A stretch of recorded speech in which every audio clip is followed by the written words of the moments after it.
Just before we get started, if I could just ask anyone who, when you're not speaking, if you could mute your microphone just so that we don't get any background noise, so we can hear what everyone has to say.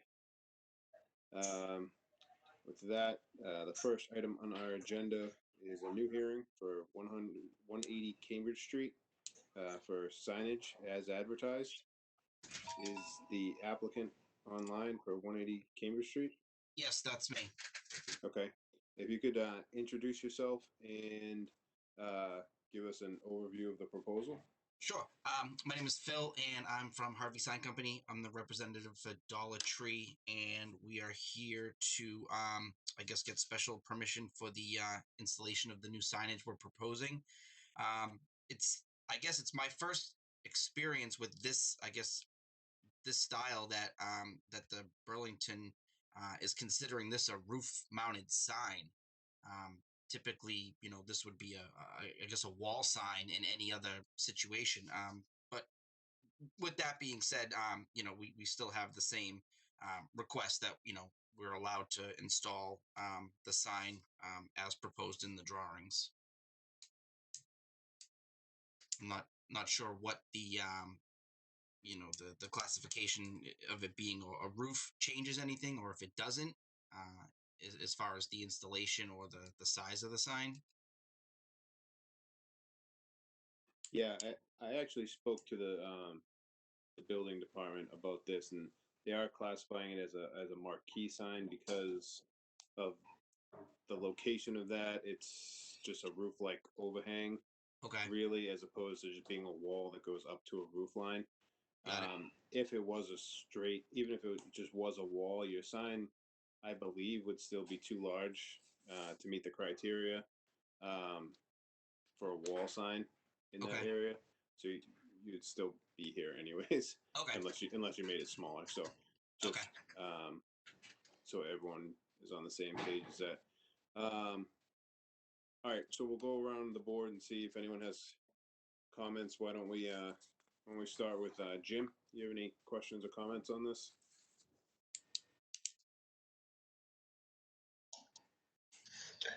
So I guess my only question is, so we see Dollar Tree in a lot of different locations. Is this, it seems bigger than what I recall other signs on other locations. Is that not the case? I mean, typically they're going to try to get the largest sign they possibly can for visibility and in that regards, and just to fill the available space.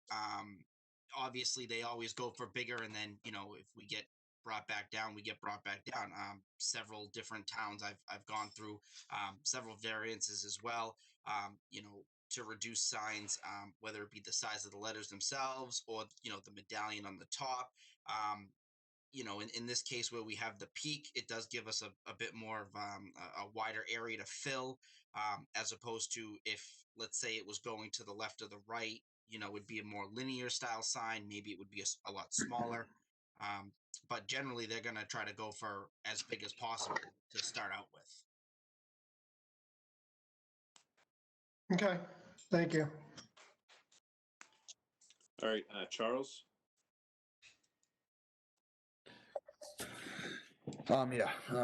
Thanks. So my one real big question on this one is the timing of when the sign's going to be on. I'd like to see. I know there's a bunch of new condos over there now. I'd like to see the sign off, an hour after closing, and the sign on an hour before opening, something to that effect. Yeah. When I do the installation, I'll install some sort of timer, and I can program it to whatever time the town sets as necessary. Even we can go as far as changing the hours from the week to the weekend. If the store if the store hours change, we can, like you said, an hour after, regardless of whatever time the store closes during the week. We can set that to be mandated in as part of the lighting control system. Okay. Other than that, I think the sign is a little big, but it's not. I don't think it's really oversized for that area. That's all I have. All right, Mark. Yeah, I do agree with Jim and Charles in terms of the size of the sign, and I'm wondering if you know if how it compares to the Shaw's sign that's on The their facade. Yeah, so I pulled up the Google map right before I logged into the thing, and Shaw's has a smaller set of letters further down the building, and it's just a linear set. It just says Shaw's, and that's it. I mean, Okay. they own the building. They could have had a substantial amount of signage. I think they could have at least went for a substantial amount of signage, but they chose not to. Um, Maybe at the time they just felt it wasn't necessary, and they just went for what was allowed because it was quicker and easier. No variants, no hoops to jump through, and that kind of stuff. Um, but yeah, I mean, it is they are a lot bigger than what Shaw's has on their part of the building.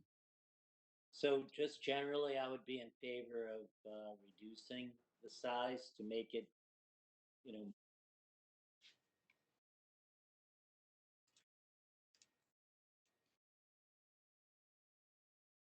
I don't catch that last part. Mark, I think we lost yeah, you there for a I'm second. sorry, Can you repeat that? I got a call there. I apologize.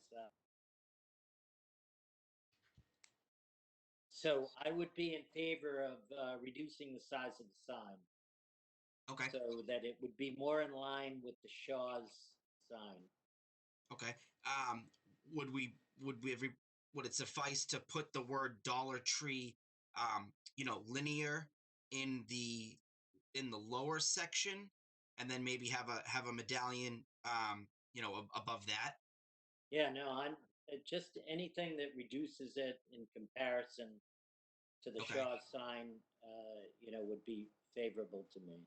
Um, so, because when I go back, they're gonna want to know what size to reduce it to. Should I say that we're You know what? just I'm gonna defer Philip to the okay? other board members. Okay.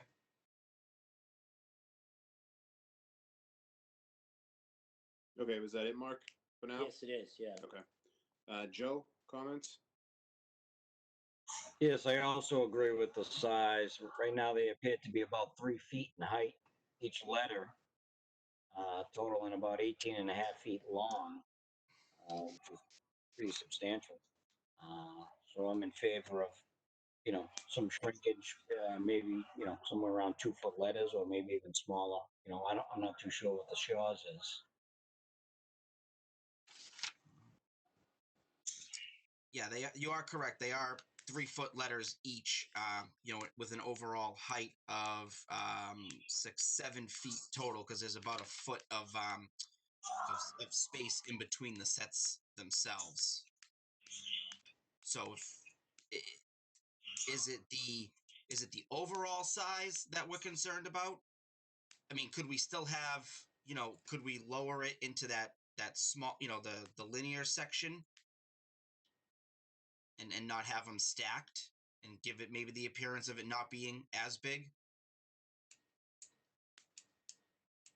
I think that's hard for us to say without necessarily seeing it. Seeing it, okay. But we might be able to come to an idea on where we want to be by the time we get everybody's comments. So Okay. why don't we take all the comments and then we can maybe bat around a couple of ideas. Yeah, because just the one thing real quick is that when Dollar Tree, a lot of their sizes are a standard letter size. So they have a 24, a 36, a 48, a 54. So to have something, be 31 inches ends up becoming a custom size set, which just it becomes, custom manufacturing and all this stuff. So they try to keep it within the range of the sizes that they are already manufacturing, just for the easeability, getting them out shipment wise, time wise, and that kind of thing. Okay. Joe, did you have anything else? No further questions. All right. Adam, any comments? Yeah, just a few. Everyone's kind of mentioned it already, but I agree with the size. The other thing being that it's on 3A, it's in the 3A overlay area, and things that we've talked about with other signs. And I know we don't set precedent, but just to consider, and it might actually help with the idea of the light being facing the condos is if it were exterior lit.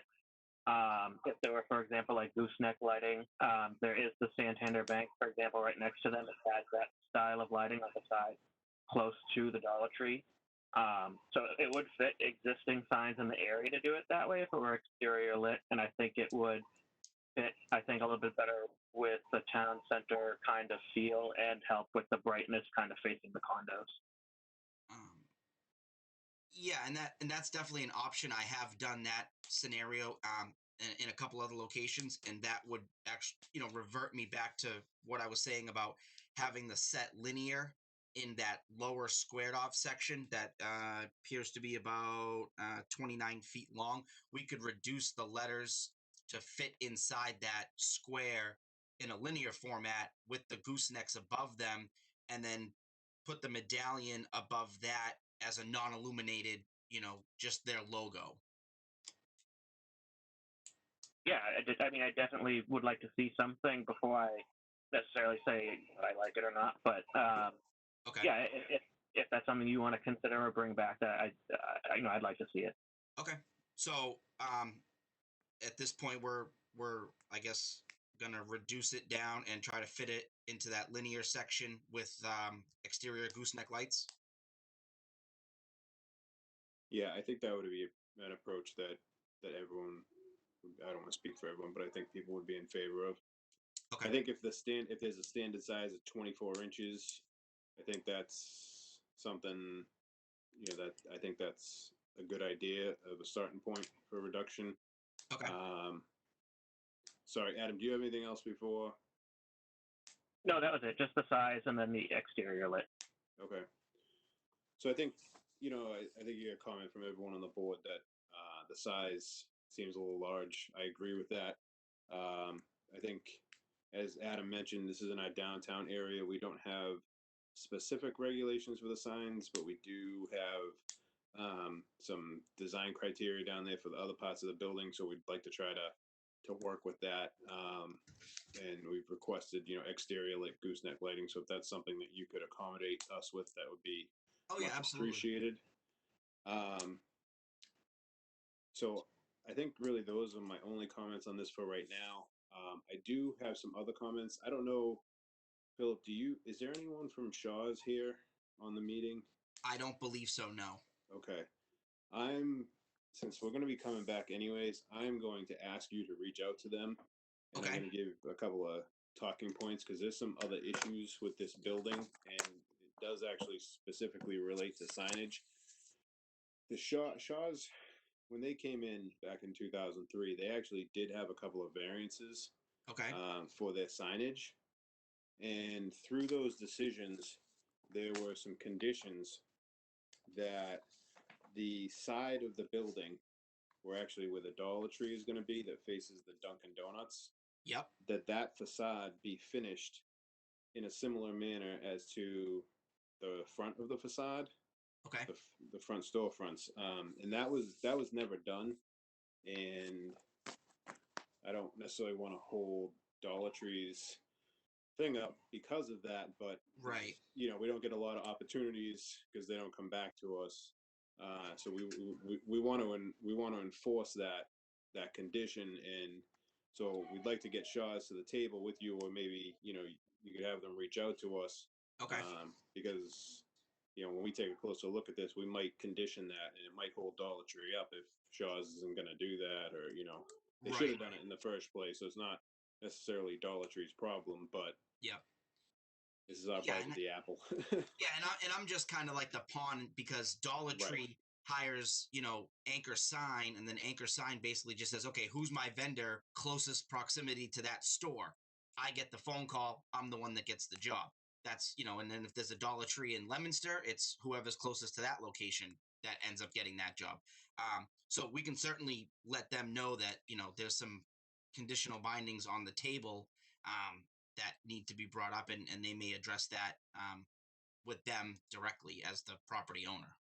Yeah, I mean, typically we would condition things specific on the sign, but because this is an outstanding issue on that property, I just wanted to make sure that it got relayed because I think it's something that was agreed to years and years ago and was never done. So I think it should be done, and I would personally, I would be conditioning this to make sure that was done before this next sign was installed.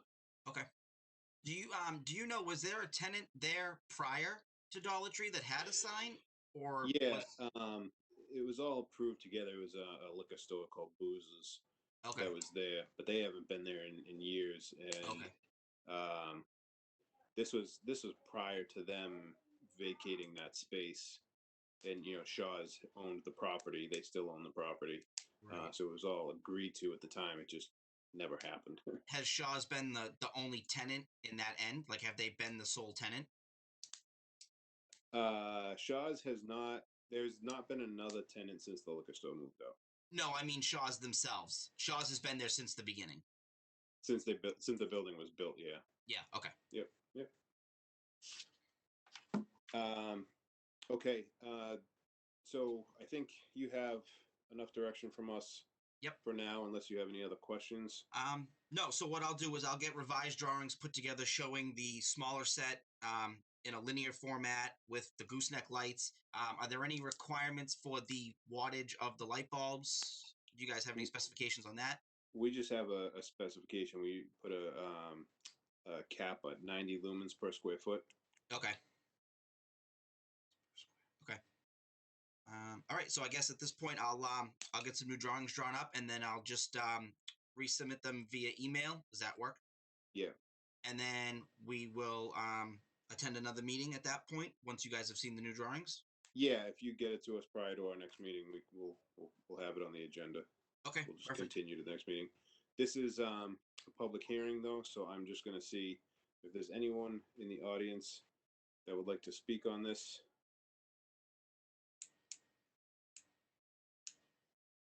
All right. Since we're going to continue this, I don't think we'll close the public hearing right now. But I can take a motion to continue. I'll make a motion to continue continue the case until, is it October 6th? Yes. Second. Second, yeah. All right. Motion is made and seconded to continue 180 Cambridge Street to our next meeting of October 6th. All those in favor, roll call. Jim? Aye. Charles? Aye. Mark? Aye. Adam? Aye. And myself, aye. All right, Philip, we will see you at our next hearing. All right. Great. Thanks, everybody. Have a wonderful night. All right, thank you, you too. Okay, the next item on our agenda is a review of the minutes from our previous meeting of August 18th. Has everyone had a chance to review the minutes? Yes. Make a motion to accept the minutes. Second. Second. Motion is made and seconded to accept the minutes. All those in favor? Jim? Aye. Charles? Aye. Mark? Aye. Joe? Aye.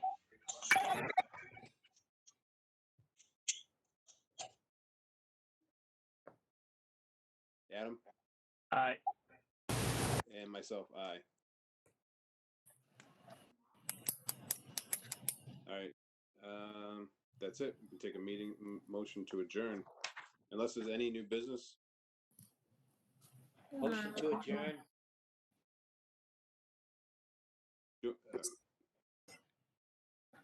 Okay. Do we have a second? Second. Motion is made and seconded. Roll call. Jim? Aye. Charles? Aye. Mark? Aye. Joe? Aye. Adam? Aye. And myself, aye. All right. The meeting is adjourned. Our next meeting is October 6th, and we will now have 3 new hearings and the continued hearing. We're going to be virtual for this next meeting, and then after that, we should be doing in person. Wow. So that is the plan. We got hit hard this week with new applications. Okay. All right.